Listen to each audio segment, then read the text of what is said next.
Well, thank you for checking out my channel. I really appreciate it, and I wanted to thank Rachel over at Active Rachel Ann for including me in on this collab.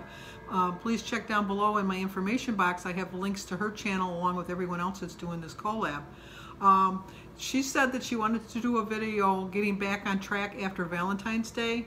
I don't really struggle on Valentine's Day because my husband and I, Jim, trying to fix my shirt. I know, I'm sorry, distracting. We don't celebrate Valentine's Day. We got engaged on Valentine's Day 49 years ago. No, 50 years ago. 70? No, 49 years ago. We got engaged 49 years ago, and on Valentine's Day, but we don't consider it a major holiday, so we don't really celebrate it.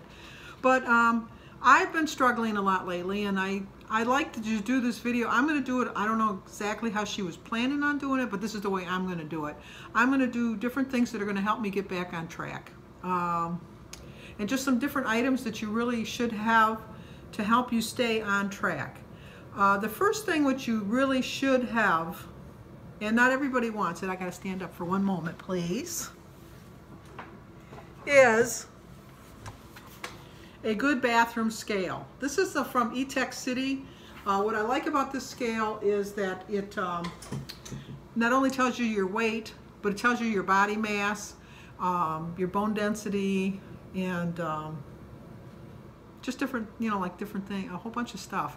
I don't use all of it. I weigh myself once a month on that scale and track it in my phone to kind of keep an idea of how I'm doing on my journey. And I just go from what the Weight Watcher says on Saturdays, when Saturdays are my meetings, because I do follow the Weight Watcher Freestyle program. So one of the first things that you're going to need, definitely, is you need inspiration. You really just need inspiration. And so I like to surround myself with a lot of inspirational things that I'm going to see every day to kind of remind me why I'm doing this, and just to know that this is something I want to follow for the rest of my life. And sometimes I forget, and that's why I like to have these visual reminders around me. I have a pot holder that I have right by my teapot that says never give up. I have a towel also that says never, never give up, because I don't ever want to give up. I have, this is by where my stove is, that I want to make sure that I remember this, because I want to start each day with a thankful heart. Nobody's guaranteed each day, so you got to be thankful that you have it.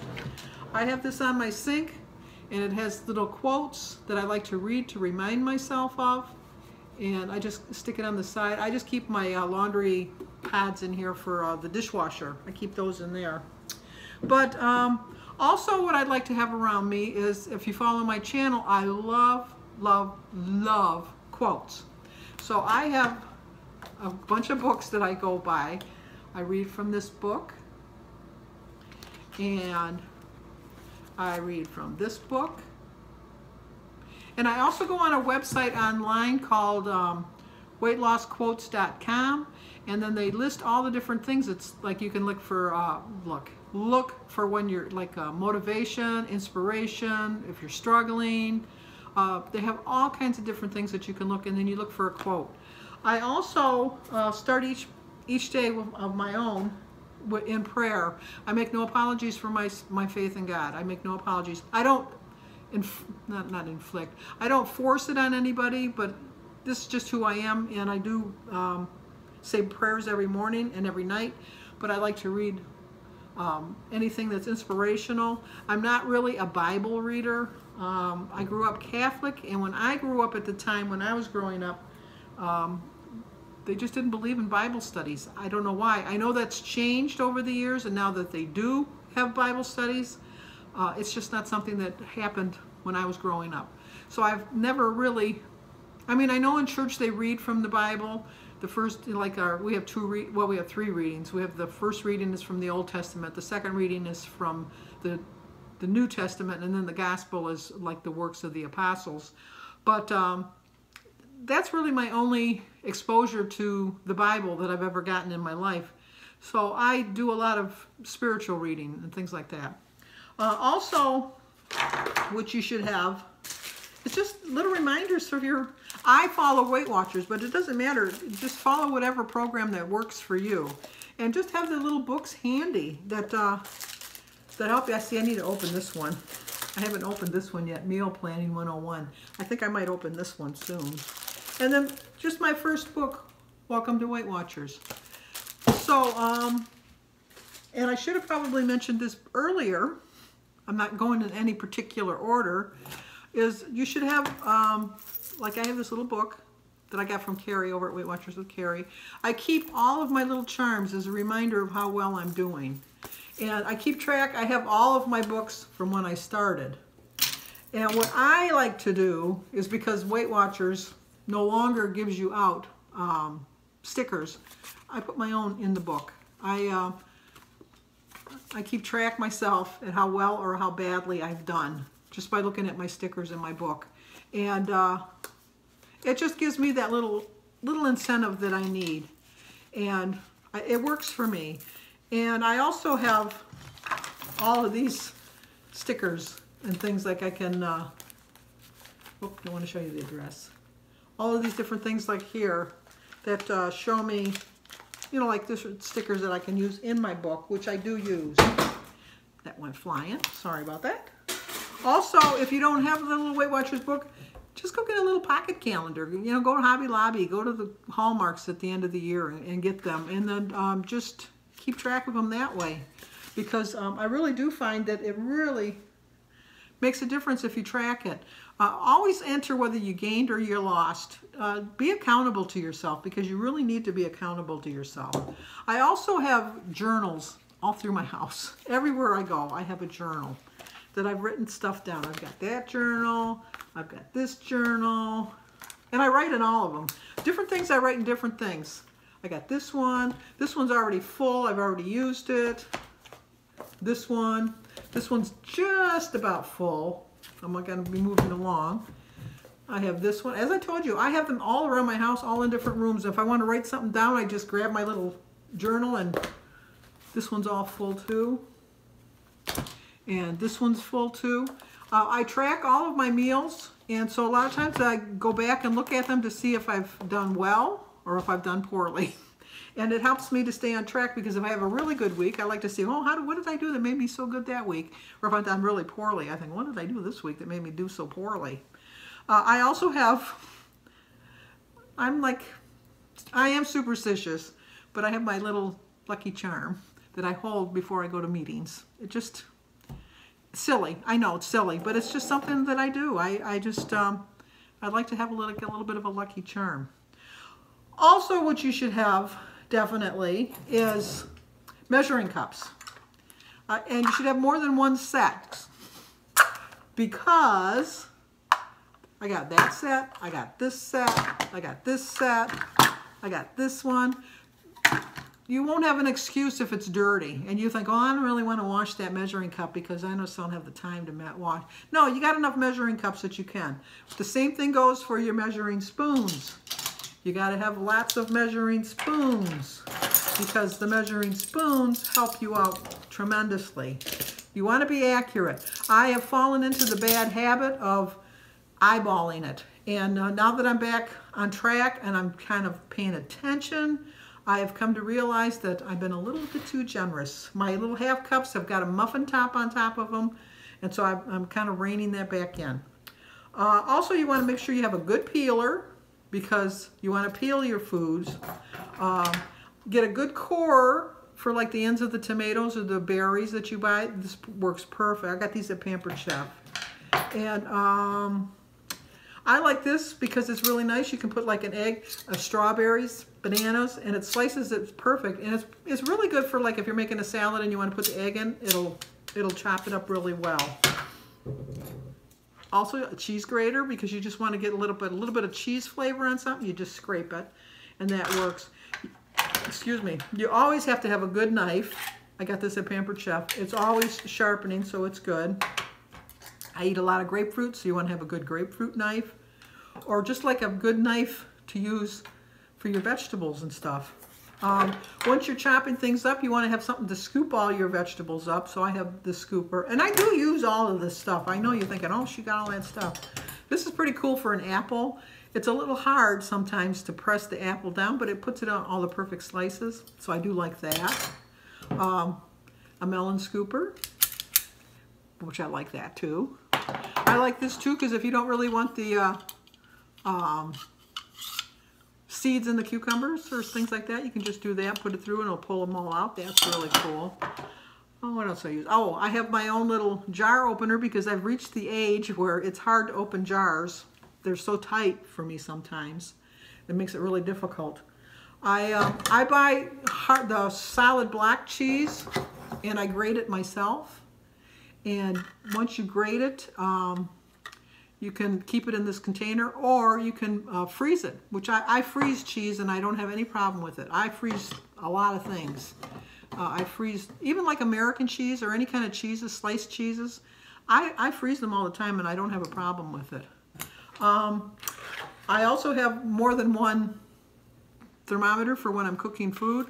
A lot of times I think if you overcook your food, that kind of gives you the feeling like, you know, I'm tired of chicken, it's always so dry in that. You'd be surprised, sometimes it just cooks, depending on the size of the piece of chicken, it'll cook faster and it'll get drier quicker if you cook it too long. Of course, you got to have a food scale, and I love my food scale because you can, this particular one, you can do ounces, grams, or milliliters. So you can get all of the different sizes that you want to get in there.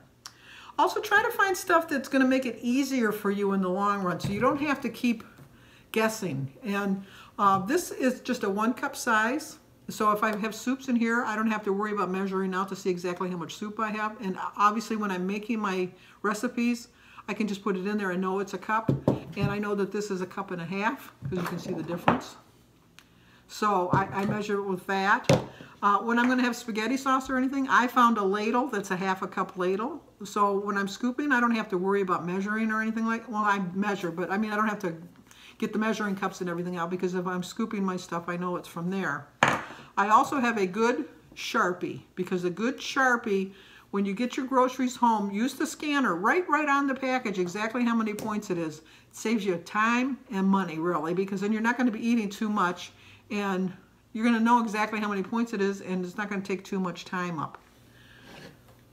Water. Water, water, water, water, water. I start off my day, I drink 16 ounces of water in the morning with my medications. And then before I even eat a meal, I drink this, which is 32 inches to the line, but I go up an extra to the top, which I think is 34. I count that as a 34 ounce. I drink at least one of these a day, but I have a 16 ounce glass of water with every meal. And then at night when I'm watching television, I drink a 1 ounce glass, not 1 ounce, a 12 ounce glass of water. I don't have any in here right now, I keep my water in the fridge so it's cold and I don't have to, you know, it's ready for me. I'm not a big believer, I personally don't like lemons or cucumbers or anything in my water. But if you want to do that, you can put the water in and put your lemon, if you know you're going to drink all of this for the day, because I think it might turn otherwise. But just put your little bit of flavoring in there and it'll work for you. It really will work. You need to invest in good products too. These are very pricey in my opinion, but these Rubbermaid Fridge Smart containers are excellent. I used to shop more often, but since I bought these, I can put berries in here and they will last for me about 10 days before they start to go, you know, like turning on me. I do not wash them before I put them in there. There's a little green basket on the bottom that kind of keeps the moisture from going to the bottom, to the, you know, staying on top with the fruits. I have a bigger size like this, and then I have this big size like this. I showed on one of my other videos, I kept some fresh broccoli in here and it stayed fresh for almost a month. It was fresh. But like I said, they're a little pricey, but they're so worth it in the long run. And what else can I show you that I haven't shown you? I think I've shown you just about everything. I showed you the marker. One other thing is, sometimes you're just going to want to have that little sweet tooth. Try to find a treat that's going to satisfy that sugar urge, that's going to last a little bit of time for you, and it's going to take you a little while to eat it. I still have candy canes left from Christmas. This candy cane is 3 points. I would say if you don't bite it and chew it right away, I mean, like if you just, you know, like suck on it, you can make this last for at least 10 minutes. If you really took your time eating this candy cane. And it really satisfies the sugar that you wanted to have. And it really, really does help you out as far as satisfying that sweet tooth. It's so much better than a chocolate candy bar, which is 13 points. Or my famous Suzy Q's, which I absolutely love, which are 13 points. And the Suzy Q is done for me, because they're so small, in probably 4 bites. This takes a while to eat, and so this is what I like. Also, another tip is I like to, after dinner, brush my teeth, floss, brush my teeth, clean my mouth and everything, you know, with mouthwash and everything. Because then if I want to have something to eat after that, then I think I got to go through that whole ritual again. And do I really want it? And it really makes me think whether or not I really want it. So hopefully these little items will help you get back on track. And just know every day is a new day. And we all struggle. We all have those difficult days. I'm very fortunate that I don't have any candy in here to eat today. So I'm not going to go crazy with the Valentine's Day candy. And I'm just going to stay on plan. So once again, thank you to Rachel over at Active Rachel Ann. Thank you so much for including me in on this collab. Please check out all the other channels and see what information they have for you. I'm sure they'll be very helpful too. And I know it's a long journey, and I know it's a struggle sometimes, and sometimes we just think, is it really worth it? But then you got to ask yourself after that, is it really worth it? No, yeah, it is, because I know I'm worth it. And as long as you know that you're worth it, then you know that this is worth it. So give this video a like, leave a comment, subscribe, and share. And I will see you on my daily vlog. So please subscribe and hit that notification button so that you don't miss any of my videos.